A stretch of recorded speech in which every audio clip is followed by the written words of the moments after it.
Hi guys, welcome to my channel. Okay mga langga, lesson 2 na tayo ha. Ready na ba kayo? Okay, let's begin.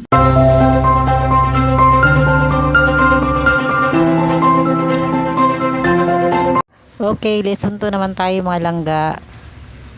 Okay, we have the letter O, R, L. O is a small, deep hook. Okay, tingnan nyo yung pagkakaiba sa tatlo ha. Okay. Yan, okay, R. R is a short forward curve.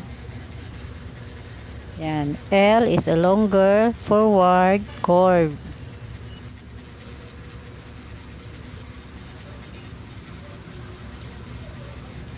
Yan, mas mahaba ang L, mga langga. Okay, example sa O. No. N-O. No. No. Okay, next. To.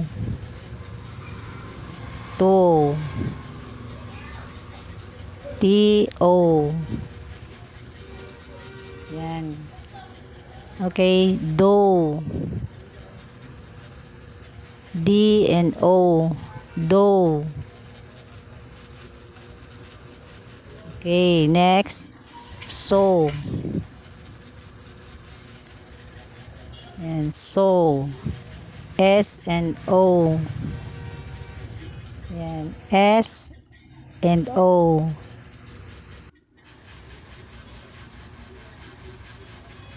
Okay, if the O is placed before N and M, okay, like for example, stone. Yan, stone. S-T-O-N. Stone. Yan. Okay, hindi ganito pagkasulat ha. Ganyan, hindi ganyan. Yan. Yan, mali yan. Ganito ang proper way ng pagsulat ng stroke. Yan, stone. Mas smoother siya or mas dali siya isulat, okay?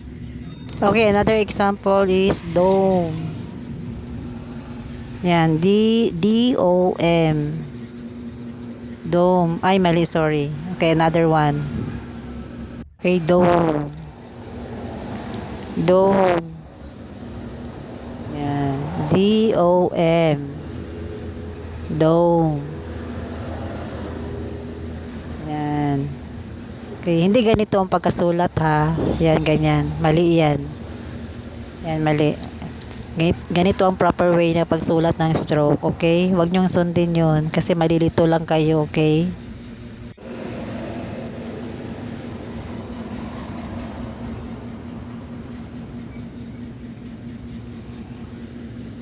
Yan, titigan yung maigi ha. Yan, para yan. Dito naman tayo sa example sa R. Ear. Ear is represented by the sounds of E and R. Yan. Ear. Okay, next. Near. Near is represented by the sounds of N, E, and R. Near. Yan. Raid. Yan na. Raid. R-A-D. Okay, another one is trade. Trade is represented by T-R-A-D. Yan, trade. Yan, ganyan ha. Tingnan nyo yung mga stroke, mga langga ha. Yan, yung mga pagkakaiba nila. Okay, another one is yan, deer. Yan, deer. D-E-R. Yan, D-E-R. O yan, lumampas na tayo sa line. Wala na kasing space. Hayaan nyo na lang yan, okay? Okay, next is or. Yan, O-R. Yan. Okay, example naman sa letter L. Okay, like for example, the word ale. Yan, ale. A-L. A-L. Yan. Okay, next, male. Is represented by the sounds of M, A, and L. Male. Another one, deal. Yan, deal is represented by D, E, L. Yan, deal. Mas mahaba talaga ang L ha. Katuluhon ang R. Okay, next is steel. Yan, steel is represented by S, T, E, and L. Yan, steel. S, T, E, L. Steel. Yan. Another stroke, steel. Okay, another one, real. Yan, real. R, E, and L. Only 3 letters. R, E, and L. Real. Yan. Okay, next is floor. Yan. Floor. Okay, pansinin nyo yung letter F and L in the word floor, mga langga. It is written with one sweep of the pen, with no stop. Yan, parang ganito. Yan, hindi ganyan ha. Yan, ganyan. Ganito lang ang proper way ng pagsulat. Yan, parang dire-diretso lang siya, mga langga. Yan, lambutan nyo lang yung kamay nyo, okay? Yan, okay. Dito naman tayo sa letter H. Okay, H is a dot. Yan, parang tuldok lang siya. Yan, is placed above the following vowel. For example, the word he. Yan, he. H and E. Yan, yung tuldok, yun na yung H. Okay?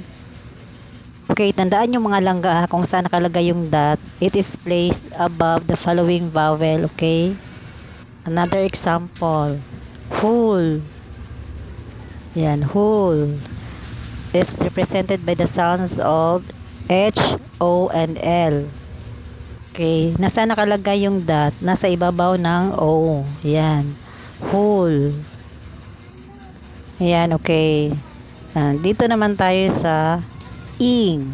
I-N-G. Okay, it is represented also by a dot. Okay? Pareho lang sila sa H. Pero ang ing, makikita nyo ito at the end of a word. Like for example, hearing. Hearing is represented by the sounds of H, E, R, and I-N-G. Like for example, the word hearing. Hearing is represented by the sounds of H, E, R, I-N-G. Hearing. Tingnan nyo kung nasa nakalagay yung dot ha, yung ing, nasa pinakalas at the end of a word. Okay? Okay, another example, heating. Heating is represented by the H, E, T, and I-N-G. Yan. Tingnan nyo kung nasa nakalagay yung H at saka yung ing. Yan. Tingnan nyo yung dot. Okay? Okay, another example, mailing. Yan. M-A-L and I-N-G. Mailing. Okay, tingnan nyo kung nasa nakalagay yung dot ha, yung I-N-G. It is placed at the end of a word. Okay? Tandaan nyo yan ha, mga langga. Yung H naman, sa unahan ng word naman siya nakalagay. It is placed above the following vowel. Okay? Ay, teka, naliitan na yung L ko. Okay, yung L, mahaba talaga yung L ha. Katuluhon ang letter R. Okay? Yan. Langga, mag-practice kayo na mag-practice ha, hanggang sa masanay kayo, okay? Okay, next time ulit mga langga. Thank you for watching. Don't forget to subscribe my channel. Bye-bye. God bless.